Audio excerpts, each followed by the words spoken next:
Fondation Jean-Jaurès. Penser pour agir. The wars in Ukraine and now in the Middle East have put the international system and the European Union to the test. They add a layer of geopolitical complexity to a world that already faces a range of major transnational challenges. To navigate these turbulent times, the EU has committed itself to strengthen its capacity to act, to deepen its overall sovereignty, and to prepare itself for enlargement. The question now is very much how. Among all the proposals that have been pushed forward in recent years, one stands out. This is the report, the Franco-German report of the Groupe des 12, so on EU institutional reforms. And today, I'm very glad to receive one of the authors of this report, Pervenche Berès. Pervenche, you are one of these 12 authors. You have been a member of the European Parliament for many years, and you are now a member of the board of the Fondation Jean-Jaurès. I am Florent Marciacq, co-director of the Observatory des Balkans à la Fondation Jean-Jaurès. Hi, Pervenche. Thanks for being here. Nice to join you for this video chat. So the enlargement to potentially 35 plus member states, new member states, exacerbates new or existing challenges on the institutional side, on the political side, on the financial level. So what are these vulnerabilities that the Union absolutely needs to address in its functioning if it wants to pave the way for progressive enlargement? Thank you for raising this question. I mean, before the war in Ukraine, the EU was dealing with enlargement process for some years regarding countries from the Balkans. And obviously, the war in Ukraine has enlightened this issue of enlargement with a new dimension that conduct us to revisit the whole process. But this process, of course, comes as an added layer to the challenge for the EU, because nobody could say that the EU per se doesn't need any reform. If you look at the long cycle of the EU, the long story, you could say that until the accession of Spain and Portugal, deepening and enlargement have been going on hand in hand. Not so many people remember, but when Spain and Portugal joined the EU, we have created, or the political people, the responsible in place at that time, have invented the cohesion policy and a dedicated program for the Mediterranean product, just to make the enlargement a soft process and a win-win situation for both sides of the frontier. But since then, you could say that the challenge between deepening and enlarging was not handled it's in such a consistent way. But this time, you can see that if you're going to move from an EU of 27 member states to 36, 35 plus, you can't just go on the same road. And any issue that are now on the table, for example, regarding the way rule of law is implemented, regarding the way decisions are taken in the council, regarding the composition of the different institutions, if you just go on the same line without thinking, what can we change? What do we need to change? Well, the EU will be completely diluted, and the purpose why it was created, which is to make sure we are stronger all together, will not be there anymore. Mm-hmm. So we definitely need to do it, to change.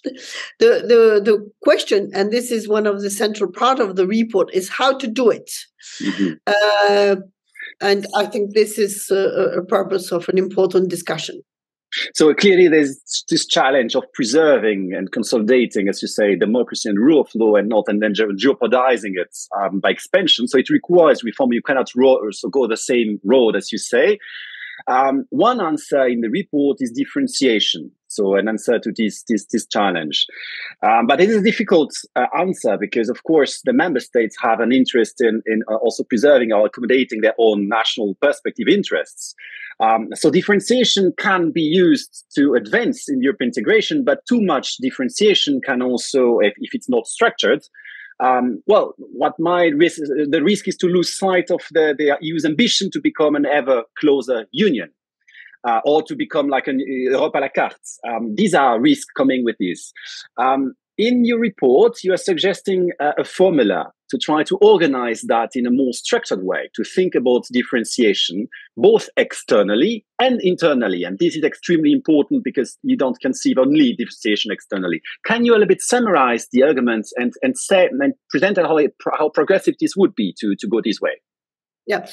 As you rightly recall, we don't argue in favor of an Europe à la carte.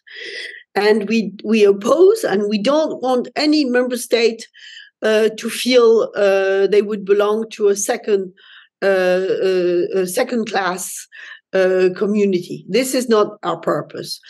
The raison d'être of this chapter on differentiation has started not because a candidate country would not be able to join the smaller circle on day one, but what to do with current member states of the EU that are reluctant to move forward. And this difficulty, this tension, will of course even become bigger once you move from an EU of 27 member states to 35 plus or 36. And this is why one major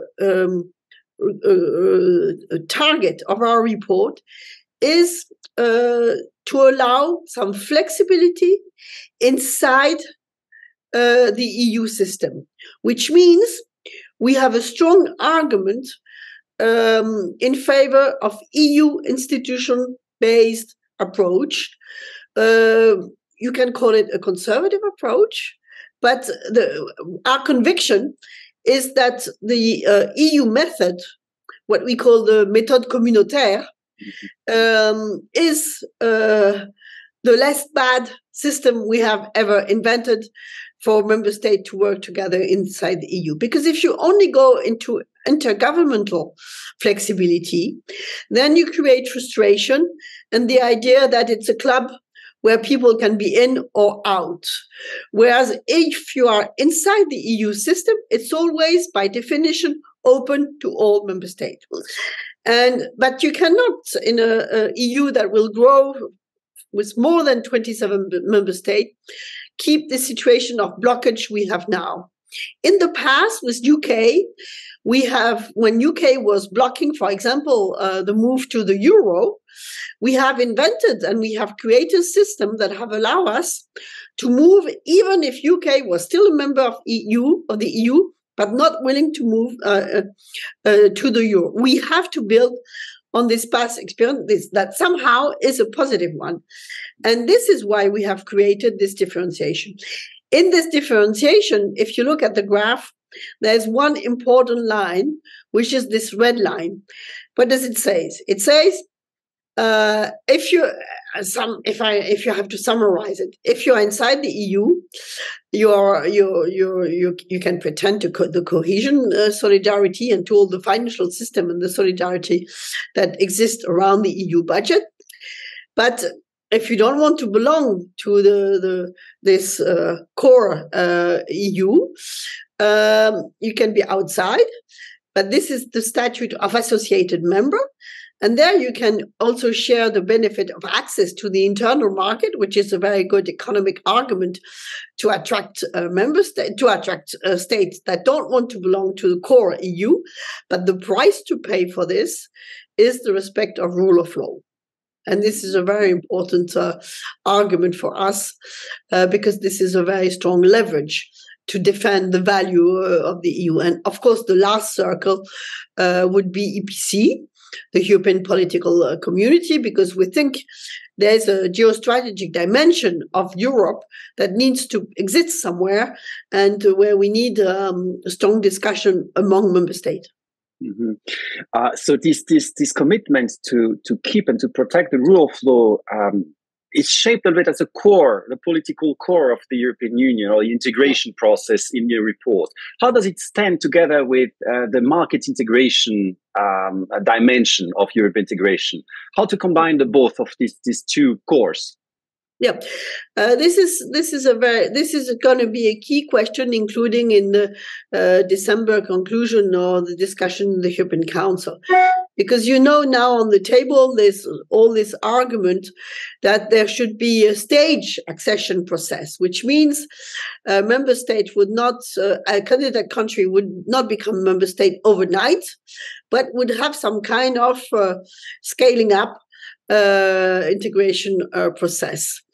Fair enough. But what we say is that from day one, there are some preconditions. And one precondition is to have some kind of alignment with some geostrategic approach, which means you need to share a common view on what is the interest of the EU, but also rule of law. And this is a difficult one, because if you look at what used to be called the chapter the Commission was looking at in the candidate countries, closing and opening some chapter to make sure the whole process of enlargement comes to an end. Now it's been